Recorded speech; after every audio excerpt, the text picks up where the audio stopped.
Hello guys! Welcome to my vlog! Eto na naman kami ng mami ko. Inuuto-uto na naman niya ako. Pero, okay lang. Happy naman ako dito sa pagkamot niya sa ulo ko.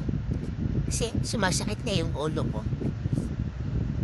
Lagi na lang siyang ganyan.